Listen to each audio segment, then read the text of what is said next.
إن الحمد لله نحمده ونستعينه ونستغفره ونعوذ بالله من شرور أنفسنا ومن سيئات أعمالنا من يهدي الله فلا مضل له ومن يضلل فلا هادي له وأشهد أن لا إله إلا الله وحده لا شريك له وأشهد أن محمدا عبده ورسوله أما بعد فإن أصدق الحديث كتاب الله وخير الهدي هدي محمد صلوات الله وسلام عليه وشر الأمور محدثاتها وكل محدثة بدعة وكل بدعة ضلالة وكل ضلالة في النار. Donc nous poursuivons Inch'Allah Ta'ala cette série l'ornement précieux des époux vertueux, et après avoir traité des sujets suivants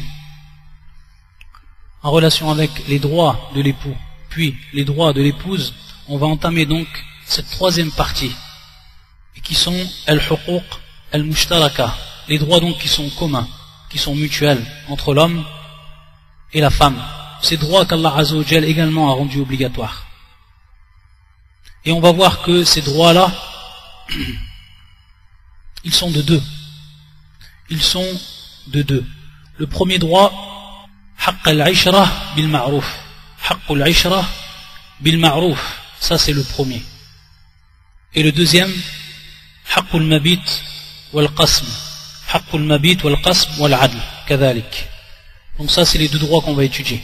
Et pour ce qui est du premier droit, حق العشرة بالمعروف, on revient à ce verset du Coran. Ce verset du Coran où Allah Azza wa Jal va nous informer et va nous donner l'ordre. C'est plus qu'une information, bel un ordre. يقول الله سبحانه وتعالى وعاشروهن بالمعروف وعاشروهن بالمعروف هذه العشرة بالمعروف. C'est pour ça que les savants disent à partir de ce verset qu'Allah Azza wa Jal nous a donné ici un ordre. وعاشروهن بالمعروف. Ce verbe là, il est conjugué à l'impératif al-amr, wal-amr yaqtadi al-wujub, c'est-à-dire que l'impératif implique l'obligation. Donc c'est une obligation. Ce haqq, c'est une obligation. Et celui qui va le délaisser, et donc qui va délaisser al-isharatu bil ma'ruf wal mu'ashara bil ma'ruf, yata'atham ou ya'tham, c'est-à-dire qu'il va donc tomber dans le péché. Ya'tham wa yastahiq al-uquba, et il méritera donc le châtiment par rapport à cela. Et on va voir que ce droit-là, al-ishratu bil ma'ruf, il va se constituer de trois points essentiels. Le premier point qui va revenir à la niya de la personne, l'intention. Le deuxième point qui va revenir al-qawl, qui va revenir à la parole de la personne. Et ensuite, le troisième point qui va revenir à ce qu'on appelle mu'amalatul hasana, as-saliha. Donc le comportement qui est vertueux, le bon comportement. Pour ce qui est de le premier point, et qui est an-niyya, il faut savoir donc que cette relation conjugale, elle ne sera bonne que si la personne, dès le départ, déjà avant son mariage, il a une bonne niyya. Et que durant son mariage, il a une bonne niyya. Donc tout part du cœur dans un premier temps. An-niyya, cette intention, elle a donc un rôle fondamental et primordial pour ce qui est de cette relation qu'il va avoir entre l'homme et la femme, et qu'elle se fasse donc cette relation suivant al-ma'ruf. Al-ma'ruf. Et comme le disent les savants, al-ma'ruf, kullu ma wafaqa shar'a Allah, ça c'est le ma'ruf. C'est tout ce qui est en relation, tout ce qui est en harmonie, et tout ce qui est conforme à la législation d'Allah Azza wa Jal. Tout ce qui est conforme à la législation d'Allah Azza wa Jal, bien entendu. Et même si cela, il va rentrer encore de manière plus générale ce qui rentre dans al-urf, comme on l'a déjà dit, à l'habitude. Mais même cette habitude, et même ces mœurs qu'il va y avoir, elles doivent être en conformité avec la religion d'Allah Azza wa Jal. Et son contraire, al-munkar, qui est kullu ma khalafa shar'a Allah. Al-munkar, kullu ma khalafa shar'a Allah, c'est-à-dire tout ce qui va être en non-conformité, qui va être en désaccord avec la religion d'Allah. Ça c'est le ma'ruf. Donc déjà la personne, il faut qu'elle ait cette niya, elle est cette niya qui est pieuse. L'homme, avant qu'il se marie, avant qu'il choisisse sa femme et qu'il commence cette nouvelle vie avec elle, il doit avoir une bonne niya. Qu'il fasse cela avec une bonne niya. Et de même pour ce qui est de la femme. Allah Azza wa Jalla dit dans son Coran: وَلَا تُمْسِكُوهُنَّ دِرَارًا وَلَا تُمْسِكُوهُنَّ ضِرَارًا لِتَعْتَدُوا وَمَنْ يَفْعَلْ ذَلِكَ فَقَدْ ظَلَمَ نَفْسَهُ. Mais les retenez pas pour leur faire du tort.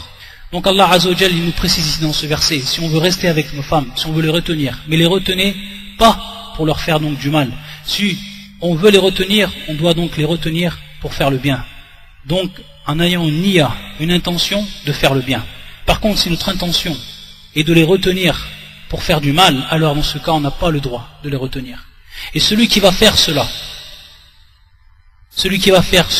et qui va donc transgresser les ta'tadu wa man yaf'al dhalika faqad zalama nafsa, et celui donc qui va faire cela, quiconque agit ainsi va faire du tort à lui-même.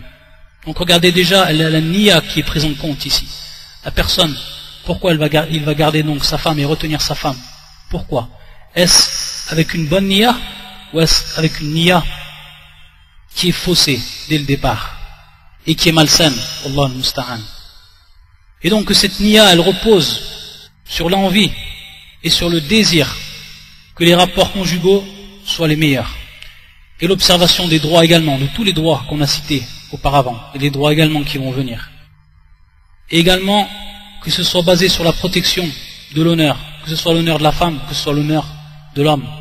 Et Allah subhanahu wa ta'ala, pour ceux qui ont cette niya, dès le départ, ceux déjà qui ont une bonne intention, ça de toute manière l'intention, que ce soit pour les a'mal al-salihah, c'est-à-dire pour les bonnes actions, et bien entendu ici on va rentrer dans les bonnes actions.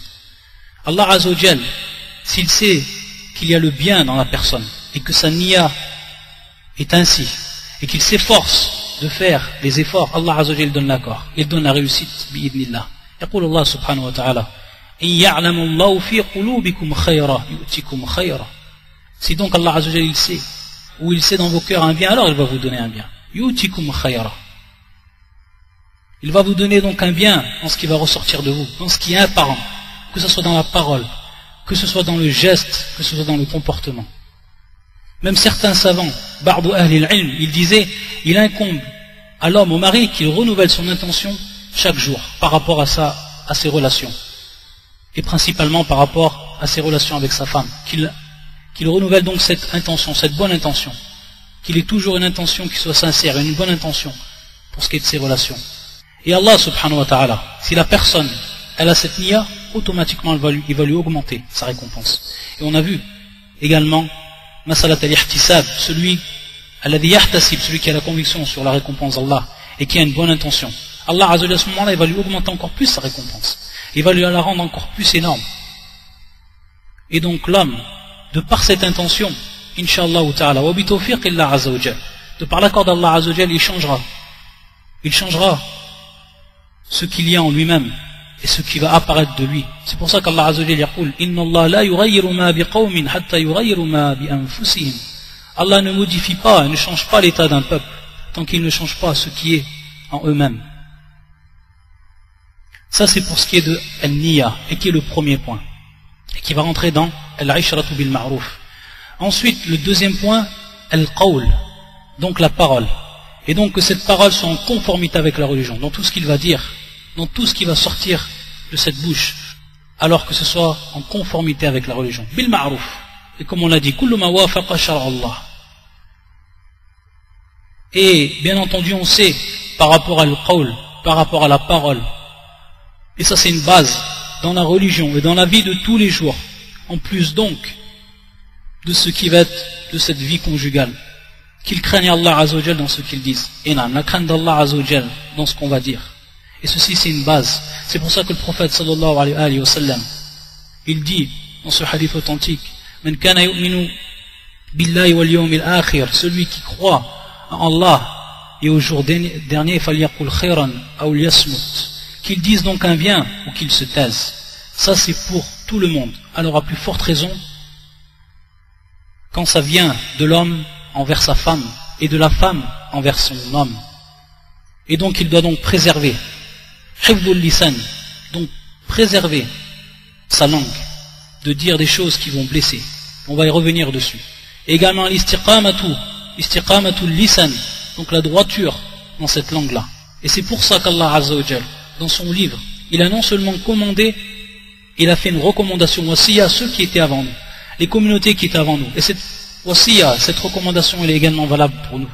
Elle est également valable pour notre communauté. Lorsqu'il a dit Allah Azza wa Jal, وَقُولُوا لِلنَّاسِ حُسْنًا وَقُولُوا لِلنَّاسِ حُسْنًا, et il y a donc de bonnes paroles avec les gens.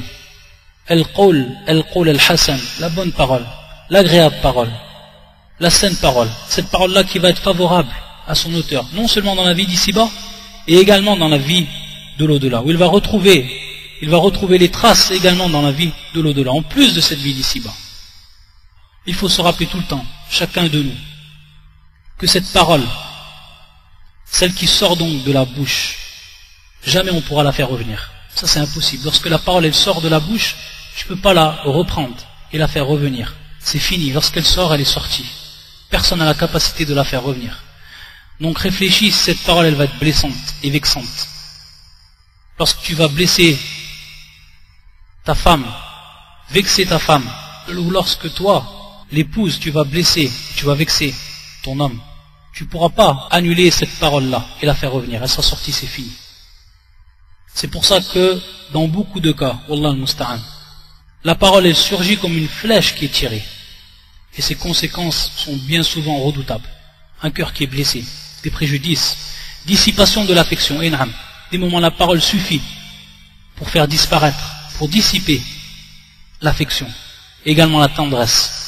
Et bien au contraire, elle va également naître, faut faire naître la naissance du remords et de la tristesse.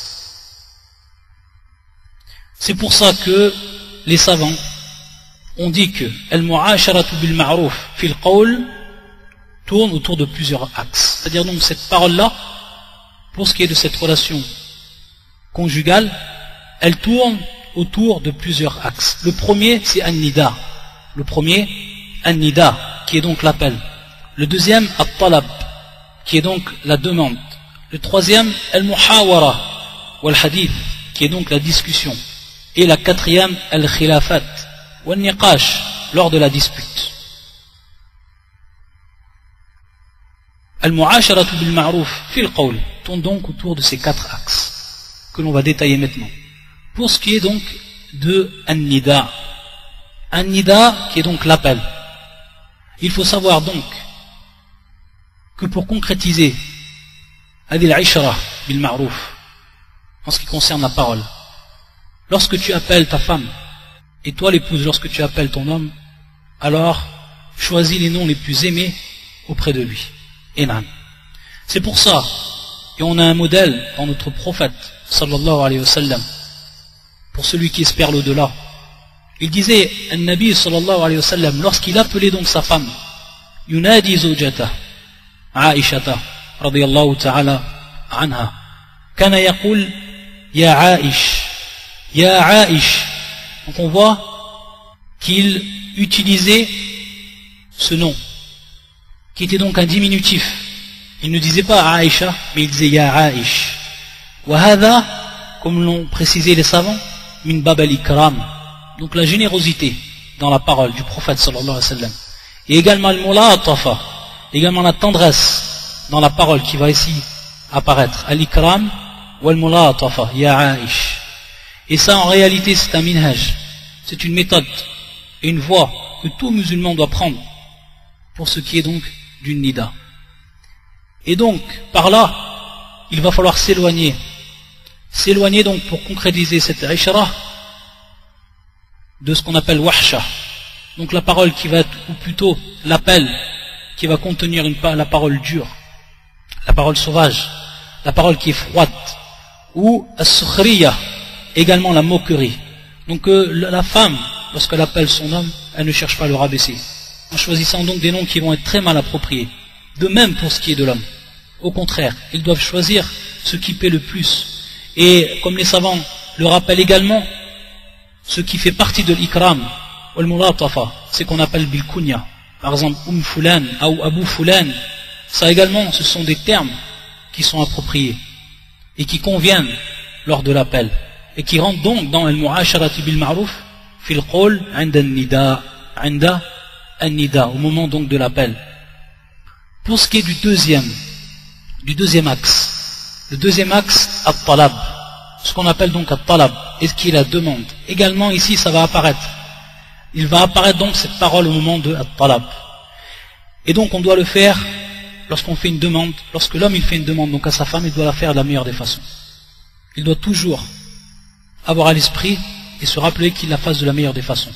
C'est-à-dire qu'il ne doit pas faire apparaître et faire ressentir à son épouse lorsqu'il lui demande le service, qu'elle est là uniquement pour cela, qu'elle est là uniquement pour cela, en lui faisant ressentir l'idlal ou l'intiqas, c'est-à-dire le rabaissement. Bien au contraire, il faut qu'il sache employer la façon et la manière de demander cette khidma.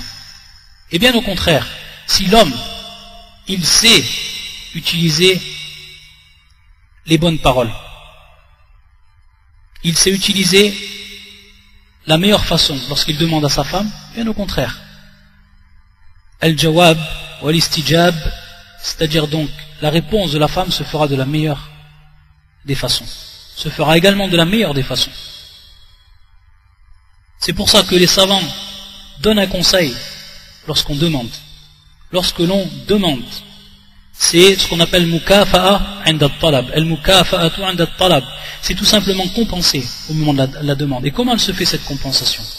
Cette compensation, elle se fait, et l'une des meilleures façons de la faire, c'est tout simplement en utilisant l'invocation, ad-du'a, au moment de la demande. Ad-du'a, donc de faire une invocation. Comme le faisait le prophète sallallahu alayhi wa sallam, le prophète de cette communauté salawatullah wa salamun alayhi, lorsqu'il demandait. Donc faire une du'a, et accompagner cette demande d'une du'a, jusqu'à que la femme, elle sente, et elle ressent donc le bien, et en même temps un rappel pour elle, que cela, c'est un bien pour elle, de répondre donc à la demande de son mari, dans ce qu'elle peut, et dont elle a la capacité. Et également un conseil qui est donné par les gens de science, c'est que souvent on voit apparaître le désaccord conjugal lorsqu'il y a la multiplication de ces demandes de service. C'est-à-dire que la personne, elle sache à quel moment elle demande le service, et elle sait ne pas multiplier ces demandes de service également. Et encore plus lorsqu'ils sont accompagnés, comme on a dit, de froideur et d'un ton sec. Ceci donc dissipe l'amour dans le cœur et également l'affection dans le cœur. Donc ça, c'est quelque chose qu'il faut prendre en compte. Et même, également, lorsque la femme, elle répond donc à cette talab, elle répond de la meilleure des façons. Et si elle ne peut, elle fait comprendre également de la meilleure des façons. Ça aussi, ça rentre dans l'istijab et talab, et ça rentre donc dans cet axe-là.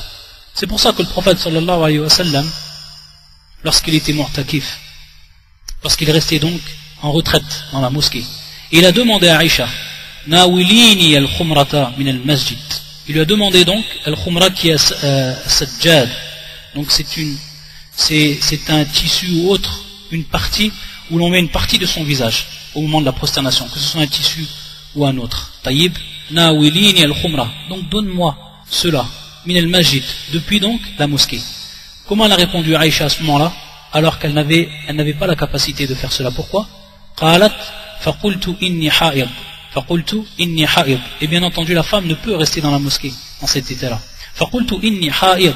Tout simplement elle a répondu en mettant en évidence son état et qu'elle ne pouvait, et dans ce qu'elle elle croyait, elle ne pouvait donc répondre à l'appel du prophète sallallahu alayhi wa sallam. Donc directement en lui faisant comprendre, et de la meilleure des façons, son état. Inni ha'id, sans rien d'autre. Et le prophète sallallahu alayhi wa sallam de lui répondre, faqal inna ha'idataki laysat fiyadik. Et donc tes menstrues ne sont pas dans ta main. C'est-à-dire qu'à partir de là elle pouvait faire passer de par sa main ce que lui avait demandé le prophète sallallahu alayhi wa sallam. Pour ce qui est du troisième axe, et le troisième axe c'est al-hadith wal-muhawara, donc ce que l'on traduit par la conversation, par la discussion. Également ici il y a un adab à avoir, et donc on doit concrétiser cela au niveau du qawl al-qawl fi al-'ishrati bil ma'ruf. Il faut savoir que l'homme, que ce soit l'homme ou que la femme, ils sachent, lorsqu'ils veulent parler, lorsqu'ils veulent avoir une conversation, une discussion, encore plus sur des sujets qui sont importants, qu'ils sachent donc utiliser les moments qui sont prospères et judicieux, les moments qui sont convenables. C'est-à-dire éviter les heures de fatigue, les heures de fatigue. Et également, ce qui est commandé et recommandé dedans, ou à l'intérieur de cette discussion, c'est en employant les bonnes paroles, et ce qui est également convenable. Ça également, ce sont des choses que la personne doit observer, des règles que la personne doit observer au moment de la conversation, au moment de la discussion. Pour ce qui est du quatrième axe, al-khilaf, au moment donc où apparaît le désaccord entre l'homme et la femme. Wala bout, obligé, un jour ou l'autre, que le désaccord il apparaît. Alors ici également il y a à avoir des adab, c'est-à-dire il y a à avoir un comportement. Et la parole ici, le qawl qui va sortir, il faut le soumettre donc à des règles. Si ça vient donc de l'homme, si l'homme est mécontent, et si l'erreur est venue à ce moment-là de la femme, alors qu'est-ce qu'il doit faire dans un premier temps? Il doit préciser et mettre l'accent donc et le point sur l'origine même du désaccord. Et donc si elle reconnaît à ce moment-là la femme, alors qu'il lui fasse donc remontrance, ou alors qu'il l'excuse à son choix. Mais il faut éviter à ce moment-là qu'il débute en l'attaquant de toutes parts, sans faire même comprendre et d'essayer de mettre en évidence dans un premier temps donc l'aspect de l'erreur. Ça également c'est des erreurs que l'on fait. Donc au moment du désaccord, on doit tout simplement préciser. On doit préciser et mettre le point sur l'origine même de ce désaccord. Donc le faire bi'aql, le faire avec raison, et non s'emporter pour la colère. Et c'est pour ça que Aïcha, où le prophète sallallahu alayhi wa sallam, il savait quand Aïcha elle était en colère, elle était contrariée, et qu'en elle-même elle dissimulait ce qu'il ne lui plaisait. C'est pour ça que lorsque Aïcha elle était non contrariée, elle disait wa Rabbi Muhammad, elle jurait donc par le Seigneur de Muhammad. Et lorsqu'elle était contrariée, regardez donc ce adab, regardez où ça s'arrêtait. Qu'est-ce qu'elle faisait tout simplement? Elle jurait, elle disait wa Rabbi Ibrahim. Lorsqu'elle était contrariée en colère, elle disait wa Rabbi Ibrahim. Elle disait par le Seigneur d'Ibrahim. Et le prophète sallallahu alayhi wa sallam, à ce moment-là, de savoir que sa femme, que son épouse était en colère. Et ici un hadith qui est également ajib. Regardez ici la parole qui va sortir du prophète sallallahu alayhi wa sallam au moment où il va apparaître un désaccord, où il va apparaître ce qui peut venir entacher la relation. Dans cette qissa ajiba, lorsque Salama radiyallahu ta'ala anha avait envoyé un plat, et Salama était connue pour bien cuisiner, elle avait envoyé un plat au prophète sallallahu alayhi wa sallam lorsqu'il était donc auprès de Aïcha radiyallahu ta'ala anha. Qu'est-ce qu'elle a fait à Aïcha de par sa jalousie? Donc ici ce qui a pris le dessus sur Aïcha, cet aspect naturel qu'Allah subhanahu wa ta'ala il a créé chez la femme et qui se traduit par al-ghayra, qui se traduit tout simplement par la jalousie.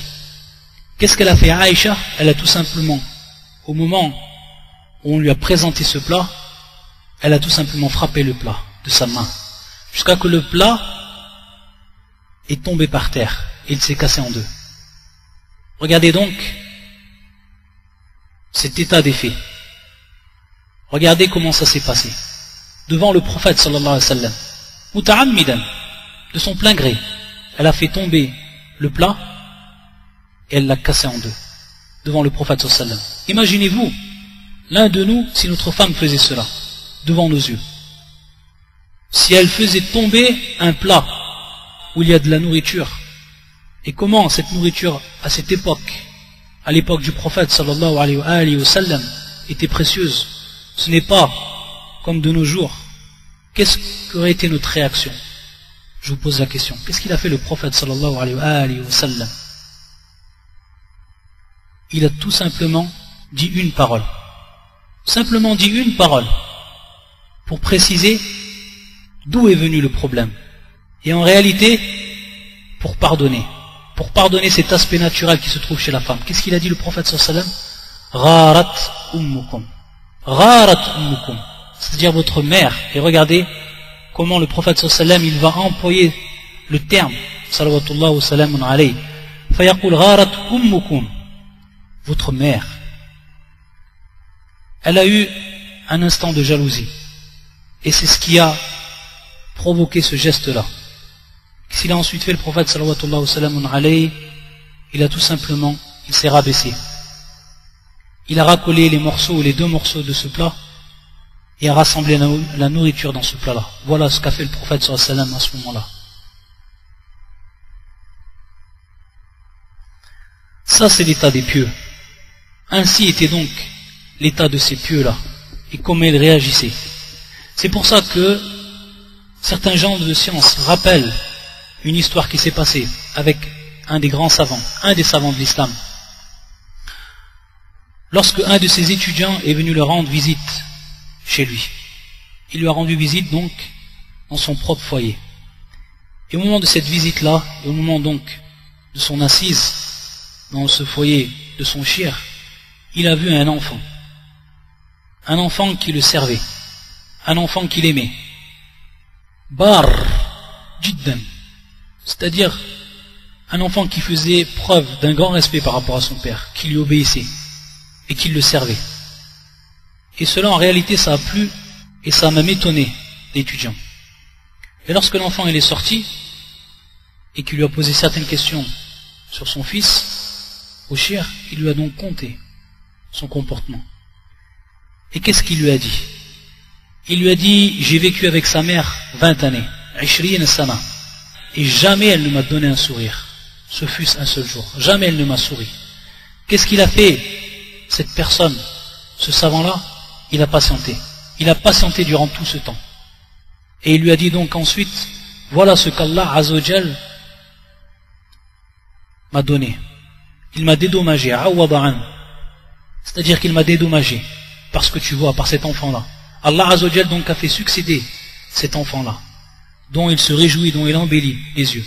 Donc on voit ici un résultat, le résultat de la patience, et qu'Allah subhanahu wa ta'ala, un jour ou l'autre, il donne la récompense, et la plus belle des récompenses, que ce soit dans cette vie d'ici-bas, ou que ce soit dans l'au-delà. Et on reviendra sur la patience, sur cette patience-là, qui va également apparaître donc au niveau de la parole, au niveau du désaccord. Et c'est pour ça que la personne, là où elle fait preuve réellement de maîtrise, c'est au moment où elle se met en colère. Au moment où elle se met en colère, et au moment où la colère monte en lui, c'est à ce moment-là qu'il doit faire preuve de perfection. C'est à ce moment que la perfection de l'homme, elle va apparaître. Et c'est là qu'il doit faire preuve de maîtrise. Et Allah subhanahu wa ta'ala, c'est à ce moment-là qu'il va multiplier la récompense. Il multiplie subhanahu wa ta'ala la récompense de l'homme en fonction de sa patience. Et avant tout devant sa femme, la personne qui va être l'une des plus proches auprès de lui. Et celui donc qui répond par l'ihsan, celui qui répond donc par la perfection, par la bienfaisance, Allah Azza wa Jal, il lui donne cette récompense, que ce soit dans la vie d'ici-bas ou dans l'au-delà. Et il reste auprès des gens al-dhikr al-hasan, c'est-à-dire qu'on se rappellera de cette personne-là de la meilleure des façons. C'est pour ça qu'on dit un terme qui est connu, une phrase qui est connue, innal insan uhduthatun ba'da mawtihi. Innal insana uhduthatun ba'da mawtihi. C'est-à-dire donc que la personne, une fois qu'elle meurt, après sa mort, on va parler de lui. Soit on va se rappeler de lui en bien, soit on va se rappeler de lui en mal. On va se rappeler de son image, l'image qu'il a laissée après sa mort. Donc qu'elle soit la meilleure, et encore plus auprès de son épouse, ou alors son épouse auprès de son époux. Ça donc c'était pour ce qui était du 4e axe. Donc on avait dit al-ishratu bil ma'ruf fil qawl, elle a 4 axes. Donc que ce soit al-nida, que ce soit al-talab, que ce soit al-hadith ou que ce soit al-khilaf. Donc ça on a vu les 2 premiers points. Ça rentrait donc fil qawl. Et celui qui avant c'était le premier point, c'était al-niya. Et maintenant on va voir le 3e point, et qui n'est pas des moindres également, et qui est le mu'amalatul hasana as-saliha, c'est-à-dire le comportement vertueux, le bon comportement. Également, ça c'est ce qui va apparaître fi al-ishratu bil ma'ruf. Al-ishratu bil ma'ruf fi al-mu'amalati al-hasana as-salihah. Et on sait que ce comportement-là, il doit être bâti, et il doit être fondé sur le respect, le dévouement, la compréhension, l'entente, le pardon, également la reconnaissance, l'amour et la tendresse. Et na'am, هذه المعاملة الحسنة الصالحة qu'il y a entre les deux époux. Et donc cela vient s'ajouter en plus de l'intention et de la parole. Et ça vient compléter donc cet aspect général qui va être lui basé sur la vertu par excellence. Alors que la personne, que ce soit l'homme et que ce soit la femme, que ce soit l'époux, que ce soit l'épouse, qu'il soit ou qu'il soit actif et assidu à s'approprier de ce qu'on appelle donc le bon comportement. Husn al-khuluq, le comportement islamique, le comportement vertueux. Et celui qui va faire preuve de cela, c'est celui dont Allah Azza wa Jal va lui donner une grande récompense. Il va élever son auteur, il va lui amplifier sa récompense. C'est pour ça que le prophète sallallahu alayhi wa sallam, dans ce hadith qui est rapporté par l'imam At-Tabarani et qui est authentifié par Sheikh Al-Albani rahmatullah ala al-jami', يقول النبي صلوات الله وسلام عليه أكمل المؤمنين وفي رواية إن أحبكم إلي, celui qui est le plus aimé auprès de moi. Dans une autre version, أو إن أحبكم إلى الله, celui donc qui parmi vous sont les plus aimés auprès d'Allah Azza wa Jal. Et dans une autre version, akmalul mu'minin imanan, akmalul mu'minin imanan, celui donc ou le croyant qui est le plus complet et le plus parfait par rapport à sa foi, par rapport à sa foi. Akmalul mu'minin imanan ahasinum akhlaqa al-muwatti'una aknafa alladhina ya'lafun wa yu'lafun.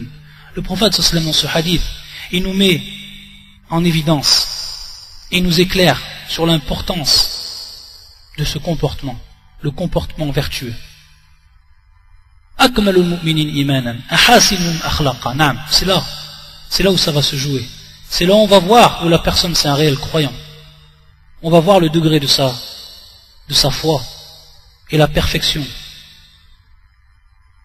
de sa foi. Ahasinum akhlaqa, ahasinum akhlaqa, ceux qui ont donc le meilleur des comportements, le comportement vertueux, les auteurs de ces comportements de ce comportement qui est vertueux. Al-muwatti'una aknafa alladhina ya'lafun wa yu'lafun, ceux donc qui aiment les gens et qui sont aimés. Al-muwatti'una aknafa, c'est-à-dire donc qui ont un caractère qui est simple, abordable, plaisant, modeste, et qui sont loin donc de l'orgueil, de cet orgueil-là.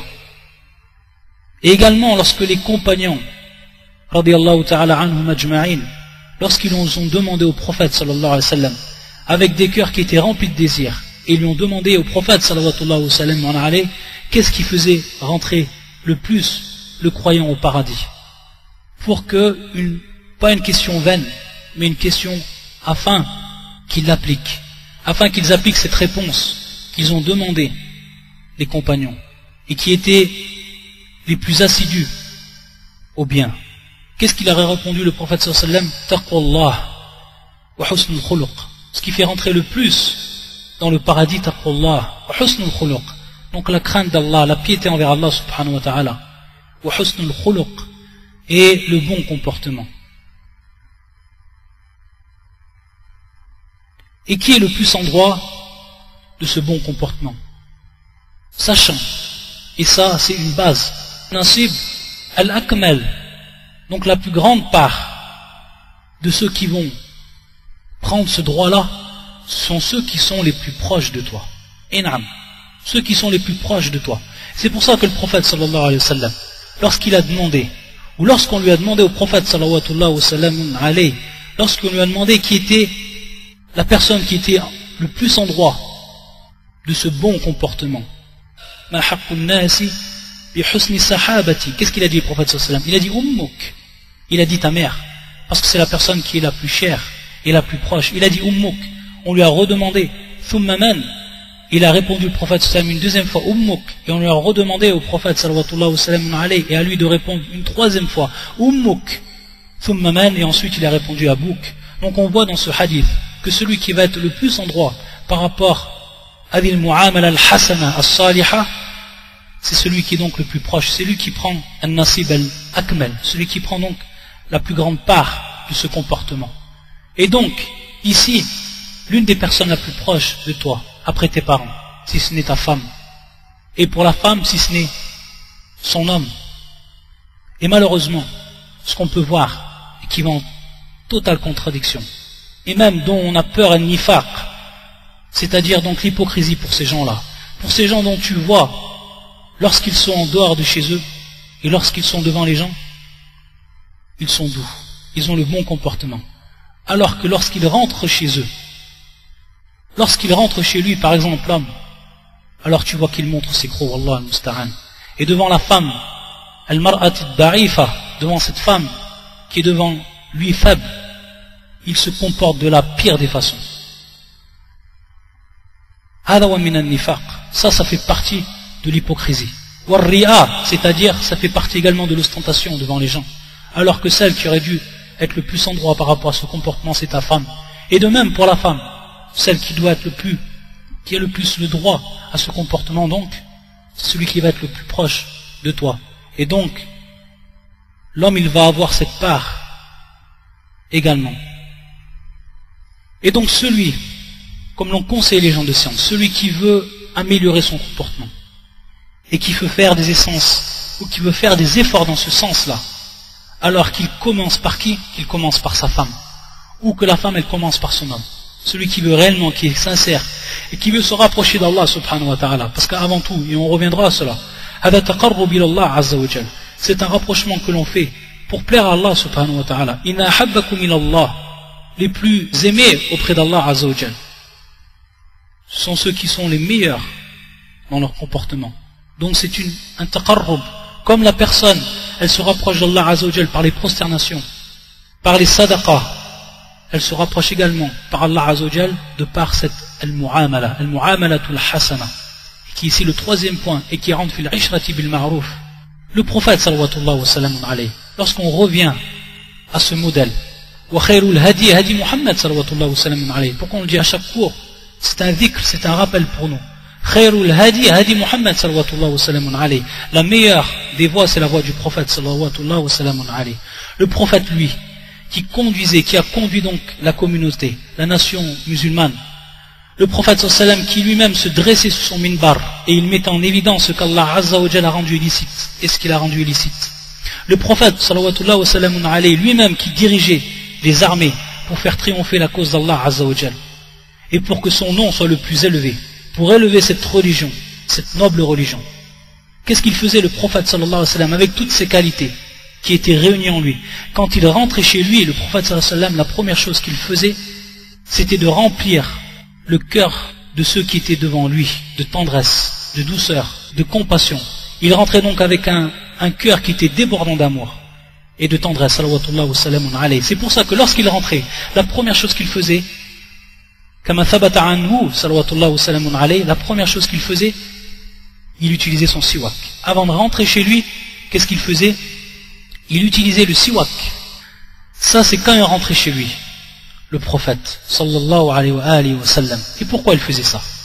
Tout simplement pour être sous le meilleur aspect. Et le prophète sallam détestait qu'on puisse sentir de lui une odeur déplaisante. Donc regardez l'intérêt qu'il portait, le prophète sallallahu alayhi wa sallam, même à ce qui est extérieur. Et ça on en a déjà parlé pour ce qui était de l'embellissement de l'homme par rapport à sa femme, comme la femme par rapport à l'homme. Et c'est pour ça qu'Ibn Abbas, comme on l'avait déjà cité, il disait, Ibn Abbas radiyallahu ta'ala anhuma, il disait, j'aime me faire beau pour ma femme comme j'aime qu'elle se fasse belle pour moi. Ça c'est pour ce qui est donc de l'aspect extérieur. Mais également, lorsqu'il rentrait le prophète sallam, il employait les meilleures paroles et les plus plaisantes des paroles. Et il faisait preuve également de tendresse, que ce soit donc dans la parole et dans le geste. Fil mu'amala.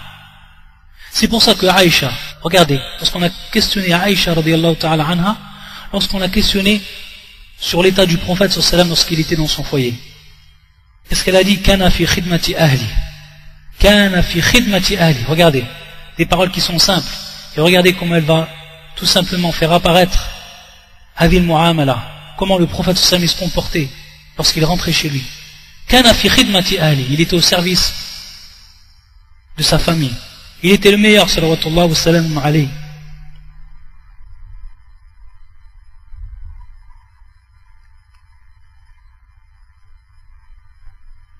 وصدق النبي صلى الله عليه وسلم عليه lorsqu'il a dit وأنا خيركم لأهلي وأنا خيركم لأهلي, c'est-à-dire je suis le meilleur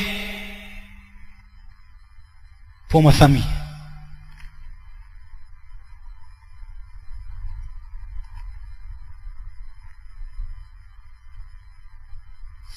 Et wallahi, ceci ce n'est pas une imperfection, bien au contraire, c'est la perfection même fil mu'amala.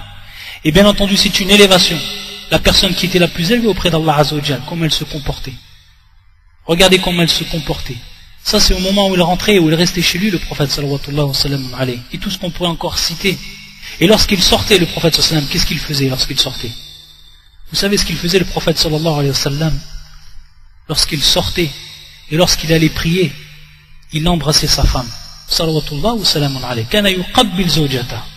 Avant même de sortir, il embrassait sa femme. Est-ce qu'il faisait simplement par shahwa? Est-ce qu'il faisait simplement par simple désir? Le prophète sallallahu wa sallam alayhi, là, il le faisait tout simplement par tendresse et par miséricorde. Bir rahmati wa bil lutfa. Il le faisait pour faire ressentir à cette personne-là, à son épouse, qu'elle avait une place dans son cœur. Regardez donc cette mu'amala, al-mu'amalatul hasana, as-saliha. Le prophète sallallahu wa sallam, avant d'être du meilleur comportement avec ses compagnons, avec les gens d'extérieur, il l'était avec sa famille. Et c'est notre modèle. C'est notre modèle, salawatullah wa salamun alayhi, pour que l'on concrétise ce verset du Coran, qui est min bab al-wujub, wa ashiruhunna bil ma'ruf. Wa ashiruhunna bil ma'ruf. Et on pourrait longuement parler sur ce sujet. Également, s'il trouvait dans sa maison un plat fait par une de ses épouses qui lui plaisait, alors il remerciait avant tout Allah subhanahu wa ta'ala. Il remerciait, il était reconnaissant également envers son auteur. Alors que s'il ne trouvait pas cela, et le contraire, il ne disait rien, il ne critiquait même pas, en aucun cas la nourriture, le prophète sallallahu alayhi wa sallam. Et min mu'amalati, c'est qu'il faisait rentrer itral surur ala ahli, il faisait rentrer donc la joie dans sa famille, comme il l'a fait avec Aïcha lorsqu'il buvait derrière elle. Également, lorsqu'il faisait la course avec Aïcha et tout ce que l'on pourrait encore citer. Et ici donc, le sujet serait long si on parlerait de toutes ces qualités du prophète sallallahu wa sallam alayhi. Mais ici, une chose que l'on va mettre également en évidence et qui est importante. Si l'homme, il voit de sa femme le mauvais comportement, et si la femme, elle voit de son homme le mauvais comportement, al-mu'amalatu sayyi'a, qu'est-ce qu'elle doit faire? Ma wal wajib, qu'est-ce qu'elle doit faire par rapport à cela? Si la femme, elle se comporte bien avec son homme, et qu'en échange, al-muqabil, elle cultive ou elle retrouve dureté, froideur et mauvais comportement, qu'elle trouve la critique, ou ce qui casse le cœur et le blesse, ou l'indifférence ou l'ingratitude. De même pour ce qui est de l'homme. Si l'homme, il trouve cela de sa femme, si lui il se comporte de la meilleure des façons avec sa femme, ou d'une bonne manière, et qu'il trouve en récompense cela, qu'est-ce qu'il doit faire? Dans un premier temps, et comme on l'a dit, et comme on l'a cité, il faut qu'il se rappelle que cette mu'amala al-hasana, avant tout il l'a fait pour Allah Azza wa Jal. Il l'a fait pour Allah subhanahu wa ta'ala, et qu'il n'attend de rien donc de cette créature, mais qu'il attend tout d'Allah Azza wa Jal. Ça c'est ceux qui réussiront le mieux, c'est ceux qui seront le plus élevés, et c'est ceux dont Allah Azza wa Jal, tôt ou tard, va concrétiser des choses dont eux, ils ne s'y attendaient pas. C'est pour ça que le prophète Zakaria, alayhi salam, Zakaria, qui avait demandé à son Seigneur, qui lui n'a pas eu d'enfant, et qui a demandé, qui n'a cessé de demander. Et regardez donc l'invocation ici, comment elle a duré cette invocation, et comme il a persévéré dans cette invocation, et qu'il n'a jamais désespéré de la miséricorde d'Allah Azza wa Jal. Où Allah Azza wa Jal avait dit Dhikru rahmati rabbika abdahu Zakaria, c'est un récit de la miséricorde de ton Seigneur envers son serviteur Zacharie. Idh nada rabbahu nida'an khafiya, lorsqu'il invoqua son Seigneur d'une invocation secrète. Qala rabbi inni wahana al-'azmu minni washta'ala ar-ra'su shayba wa lam akun bidu'aika rabbi shaqiyya. Et dit, ô mon Seigneur, mes os sont affaiblis et ma tête s'est enflammée de cheveux blancs. Cependant, je n'ai jamais été malheureux, déçu en te priant, ô mon Seigneur.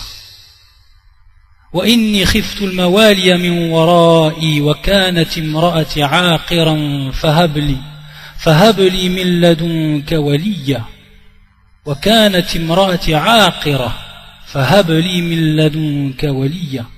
Je crains le comportement de mes héritiers après moi, et ma propre femme est stérile, accorde-moi de ta part un descendant. يرثني ويرث من آل يعقوب واجعله ربي رضيا, qui hérite de moi, hérite de la famille de Jacob, et fait qu'il te soit agréable à mon Seigneur. Ya Zakaria, inna nubashiruka bi ghulamin ismuhu Yahya, lam naj'al lahu min qablu samiyya. Ô Zacharie, nous t'annonçons la bonne nouvelle d'un fils. Son nom sera Yahya. Yahya, nous lui avons pas donné auparavant d'homonyme. Regardez donc, après tout ce temps, ce qu'Allah Azza wa Jal lui a donné. Ce qu'Allah Azza wa Jal lui a donné. Et également dans ce verset, et qui est en relation avec Zacharia, qu'est-ce qu'il a dit également Allah subhanahu wa ta'ala? Hada wa shahid. Qu'est-ce qu'il lui a donné à Allah subhanahu wa ta'ala? Avec cette patience-là, dans les du'as. Et également avec cette patience-là avec sa femme. Pourquoi avec sa femme? Parce que dans le verset également il est cité wa aslahna lahu zawjahu. Wa aslahna lahu zawjahu. Donc, on lui a réformer sa femme, al-islah, wa aslahna lahu zawja. Et c'est pour ça que beaucoup de savants disaient que cette femme-là, la femme donc de ce prophète, Zacharia, n'avait pas un bon comportement. Kanat tasubbu, c'est-à-dire que même elle arrivait à l'insulter.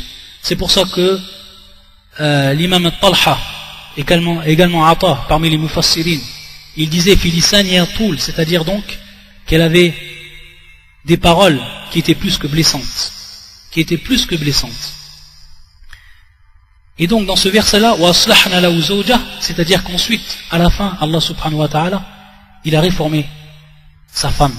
Après donc, tout ce temps et toute cette patience qu'il a eue, Allah Azza wa Jal, il a réformé donc cette femme. Et c'est pour ça que l'on voit, wa nushahid, que l'on voit et que l'on entend, parmi ceux qui nous ont précédés, que certaines personnes ont eu cette type-là par rapport à l'exemple d'une femme qui n'est pas reconnaissante et qui, bien au contraire, bil muqabil, c'est-à-dire en réponse à la bonne attitude et au bon comportement, ils trouvent le contraire. Et c'est pour ça que beaucoup ont patienté. Et ils l'ont fait pour Allah Azza wa Jalla. Ils ont patienté devant cela. Et on voit que chez certains d'eux, après qu'ils ont eu la maladie, et que toute leur famille, ou la plupart de leur famille qui étaient auprès d'eux, se sont éloignés après cette maladie. Et on trouve qu'Allah Azza wa Jal, de par cette patience-là, il place, c'est celui donc qui change les cœurs. On voit qu'à ce moment-là, après toutes ces années de mauvais comportements, on voit que la femme, Allah Azza wa Jal, il lui donne à ce moment-là, dans son cœur, la tendresse. Et qu'elle se voue à ce moment-là à lui. Et donc ça c'est une récompense qu'Allah Azza wa Jal donne, déjà dans cette vie d'ici-bas. Peut-être qu'Allah Azza wa Jal, après cette patience-là, il va changer les cœurs. Et que donc, ici on a la récompense dans cette vie d'ici-bas, et encore plus dans l'au-delà. Donc ça c'est pour le premier droit, ce qu'on appelle donc haqqul ishrati bil ma'ruf. Le deuxième droit également, que l'on va citer, et donc qui est haqqul mabit, également haqqul al-qasm wal adl. Alors il faut savoir, et c'est un des objectifs du mariage, comme on l'a cité dans les premiers cours, que lorsque l'homme il se marie et la femme elle se marie, ils veulent également par là al-i'faf. C'est tout simplement la chasteté, et protéger, et se préserver donc de tomber dans l'un des grands péchés, dans l'un des plus laids des péchés, et qui est zina, al-fahisha. Al-fahisha, ayadan billah. C'est pour ça que le prophète sallallahu alayhi wa sallam, lorsqu'il a incité les jeunes à se marier, qu'est-ce qu'il leur a dit? فَإِنَّهُ غَضُّ لِلْبَصَرِ. Donc cela va être plus profitable pour vous, pour abaisser le regard. Ça va donc vous aider à abaisser le regard, ce mariage. وَأَحْسَنُ لِلْفَرْجِ. Et également ça va être plus chaste pour vos sexes, donc de les protéger de tomber dans ce qui est dans le haram. Dans ce qui est dans le haram. Et c'est pour ça qu'on avait vu également dans les cours, et on l'avait précisé, que le prophète sallam avait mis en évidence que même fil jima', même dans cette relation sexuelle, il a été placé une récompense, que la personne elle prend une récompense. Pourquoi? Parce qu'elle aurait très bien pu faire cet acte-là dans le haram, elle l'a fait dans le halal. Allah Azza wa Jal lui a remplacé donc cela par une récompense. Et comme on avait vu donc ce droit, donc qui est haqq al-mabit, donc le fait de rester, al-mabit que l'on pourrait donc traduire, le fait de rester auprès de sa femme et d'avoir donc la relation. Et ça c'est mutuel, que ce soit l'homme par rapport à sa femme, la femme par rapport à l'homme. Et on avait vu également, pour ce qui était des droits de l'homme envers sa femme, qu'elle doit répondre, et à titre obligatoire qu'elle doit répondre à l'appel de son homme.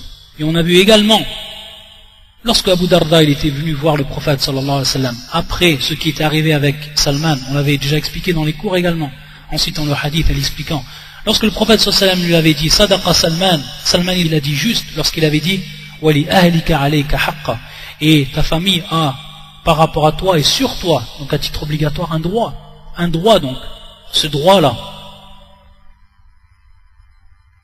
Et on sait que le musulman, il se rapproche d'Allah Azza wa Jal, non seulement par l'accomplissement des obligations, mais également par le délaissement de ce qui est interdit. Et l'une des plus dangereuses descentes dans les abîmes du péché, comme on l'a cité, c'est az-zina. Az-zina, al-fahisha, fahishatan, wa maqtan, wa sa'a sabila. Là où l'honneur elle est bafouée, l'honneur de la femme ou l'honneur de l'homme est bafoué, wallah al-musta'an. Et comment? Et on sait qu'Allah Azza wa Jal, il va préserver donc l'homme et la femme, et parmi les asbab, il va préserver l'homme de par une femme qui va être vertueuse. Il va préserver la femme de par un homme également qui est vertueux. Et donc on voit également ici ce qui va être important et ce qui va revenir encore et qu'on a déjà précisé, l'embellissement. In'am, afin que l'homme ne soit pas tenté. Et encore plus à notre époque, l'époque de la fitna qui est azima. Et parmi donc ce haqq al-mabit, c'est que l'homme, il ne doit pas donc rester en dehors de la maison de longues périodes et sans nécessité. Et surtout pour ce qui est du soir, ba'd al-isha, c'est-à-dire donc après la prière du isha. Ou alors, suivant bien entendu, un temps qui va être pas trop tardif. Et encore plus donc la nuit. Et na'am. Ça c'est un droit qui va être mutuel et qui va rentrer dans haqq al-mabit. Et malheureusement c'est ce qu'on voit de beaucoup de frères. Yasharoun, c'est-à-dire qu'ils passent les soirées entières et les nuits entières en dehors de la maison. Ça, c'est ceux qui ont bafoué ce droit-là. Haqq al-mabit. Ils l'ont bafoué, na'am. Parce que la femme, elle a un droit sur toi. Comme toi, tu as un droit sur elle. Elle, à ce moment-là, a un droit également sur toi. Et c'est donc mutuel. Et c'est pour ça que l'homme, il doit faire attention. Il doit donner donc ce droit. Et encore plus, donc en soirée. Et après le isha, au lieu de passer des heures en dehors de la maison, fil batil, ou dans des choses qui n'ont aucun intérêt, alors qu'il le passe au yahtasib fil ajr, qu'il donc ait la certitude de ce ajr, de cette récompense, et qu'il la passe donc auprès de son épouse. Et une des choses qui est très importante pour que la personne puisse observer cela de la meilleure des façons, c'est ce qu'on appelle tartib al-awqat, c'est-à-dire que la personne sache gérer son temps. Ça c'est très important, que la personne elle sache gérer son temps, tartib al-awqat, qu'elle sache donc donner un temps à tout par rapport à son travail et par rapport donc à ses droits. Donc le droit par rapport à son épouse et également lorsqu'on verra également le droit par rapport aux enfants. Et une chose donc où on met l'accent et on en montre la gravité, c'est ce qu'on appelle le sahr, donc le fait de rester éveillé la nuit et donc de passer les soirées comme on l'a dit. Et encore plus lorsqu'on passe ces soirées-là en dehors du foyer. هذا دمر بيوت المسلمين. Ça démolit des foyers entiers, des foyers de musulmans. نعم. وضيع حقوق الزوجات. Et ça a été la source de la perdition des droits des femmes. وسبب الطلاق. Et également, ça a été la cause des divorces. Cette nuit-là, Allah Azza wa Jal, où il a placé donc cette nuit-là comme une phase de repos. Et ce repos-là qu'on trouve auprès de son épouse. Allah subhanahu wa ta'ala qui dit فَالِقُ الْإِصْبَاحِ وَجَعَلَ اللَّيْلَ سَكَنًا وَجَعَلَ اللَّيْلَ سَكَنًا. Fondeur de l'aube. فَالِقُ الْإِصْبَاحِ وَجَعَلَ اللَّيْلَ سَكَنًا. Il a fait de la nuit une phase de repos. Il a fait de la nuit une phase de repos. Ici une question qui va se poser. Sachant que les savants qui ont divergé donc en deux avis, est-ce que la femme ou est-ce que l'homme, il doit avoir un rapport, donc venant de lui, il doit avoir un rapport avec sa femme de manière obligatoire ou pas. Sachant que la parole la plus authentique, c'est que c'est obligatoire. Obligatoire donc qu'il ait donc un rapport avec sa femme. C'est-à-dire que al-wat wajib. Et ça c'est le madhab de l'imam Abu Hanifa et de l'imam Ahmed. Et c'est l'ikhtiyar, le choix de l'imam ou de shir de l'islam Ibn Taymiyyah, rahmatullah alayh.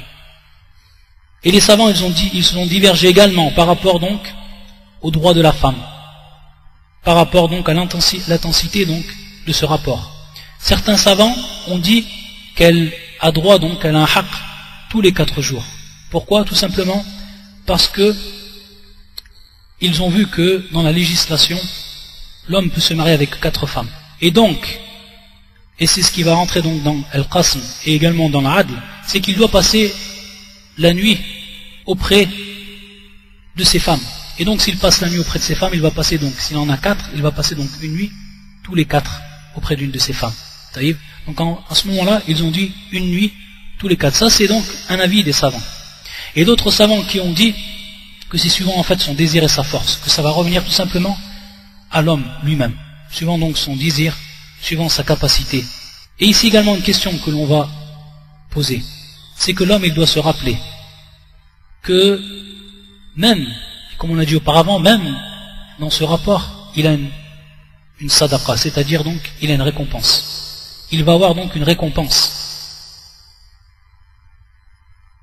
Et il a une sadaqa, comme s'il avait donc fait une sadaqa.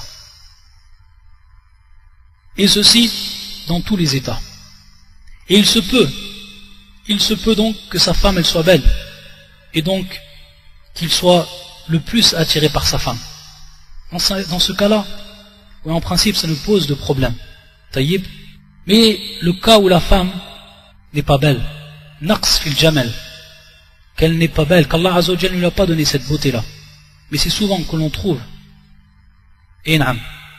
c'est souvent que l'on trouve qu'Allah Azza wa Jalla, même s'il n'a pas donné la beauté à une femme, il lui a donné en compensation un caractère. Il lui a donné du din en compensation.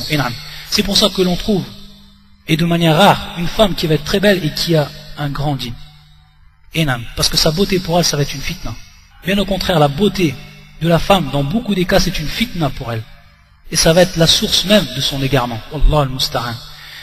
Ala kulli hal, si la femme, elle n'est pas belle, et peut-être l'homme, au bout d'un moment, sera là de cet époux, alors qu'il se rappelle et qu'il fasse donc cet acte-là en se rappelant le ajr, en se rappelant le hadith du prophète sallallahu alayhi wa sallam, en se rappelant donc ce ajr et en se rappelant ce haqq al-mabit, qu'il le fasse donc pour Allah Azza wa Jal. Et cela, bien entendu, à ce moment-là, la récompense elle sera encore plus grande. Subhanakallahumma wa bihamdika, ashhadu an la ilaha illa anta, astaghfiruka wa atubu ilayk.